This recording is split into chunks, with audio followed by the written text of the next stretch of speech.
एक गांव था जो बाहर से बहुत अमीर और चमचमाता हुआ दिखता था। वहां के लोगों के पास बड़े बड़े महल थे, सोने की गाड़ियां थीं, लेकिन किसी के चेहरे पर कोई खुशी या हंसी नहीं थी। और इस अमीरी का राज गांव के बाहर एक घने जंगल में छुपा था। जंगल के बीचों बीच एक पुराने पेड़ के साथ एक काला शीशा खड़ा था। कहते हैं जो भी रात के ठीक 3 बजे उस शीशे के सामने जाकर अपनी कोई परेशानी उस शीशे को दे देता, शीशा उसके बदले उसे करोड़ों की दौलत देता था। इसी दौलत के लिए किसी ने अपनी नींद का सौदा कर लिया, किसी ने अपनी खुशी बेच दी और किसी ने अपना डर शीशे को दे दिया। इसीलिए लोगों के पास पैसा तो बहुत आ गया था, लेकिन वो अंदर से पत्थर के बन चुके थे। इसी गांव में थुंग थुंग रहता था, अपनी बीवी और 1 साल के बच्चे के साथ। थुंग थुंग के पास एक फूटी कौड़ी नहीं थी। कभी कभी तो कई दिनों तक भूखा ही सो जाता और गांव वाले अक्सर उसके पास आते और बिना किसी भाव के कहते, अरे थुंग थुंग, तू क्यों इतनी तकलीफ सह रहा है?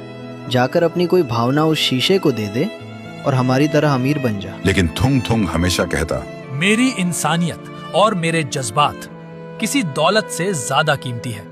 पर कहते हैं ना, गरीबी इंसान को कुछ भी करने पर मजबूर कर देती है। एक दिन थुंग थुंग जब काम से घर लौटा तो उसने देखा उसकी बीवी भूख से हार कर मिट्टी खा रही थी। ये देखते ही थुंग थुंग टूट गया और खुद से ही पूछने लगा, क्या फायदा ऐसी इंसानियत का जब अपना ही परिवार भूखा मर रहा हो। और वो रात के अंधेरे में उस काले शीशे के पास पहुंच ही गया। शीशे के अंदर से एक खौफनाक लाल रोशनी जगमगा रही थी। तभी एक डरावनी आवाज गूंजी, आओ मुझे अपनी कोई सबसे प्यारी भावना दो और बदले में दुनिया की सारी दौलत ले जाओ। थुंग थुंग ने रोते हुए कहा, मेरे पास कुछ नहीं है, बस ये मेरी गरीबी का दर्द और मेरे आंसू है।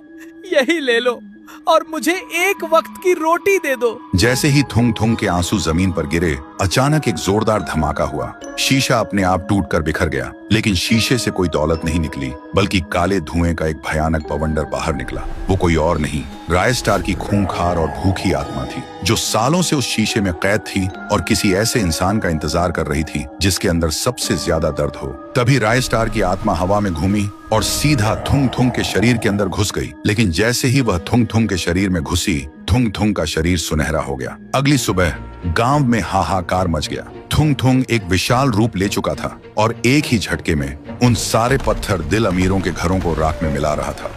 तभी वहां एक बाबा आया। बाबा ने अपनी जादुई ढाल आगे करते हुए चिल्लाकर कहा, रुक जाओ रायस्टार, इस बेकसूर थुंग थुंग के शरीर को छोड़ दो। और तुम चाहते क्या हो? सुनते ही थुंग थुंग का शरीर धीरे धीरे छोटा होने लगा और एक खौफनाक हंसी गूंजी। फिर एक बहुत ही भारी डरावनी आवाज में बोला, मैं इसे तब तक नहीं छोड़ूंगा जब तक इस वीडियो को देख रहे लोग चुपचाप सब्सक्राइब और लाइक वाला बटन नहीं दबा देते।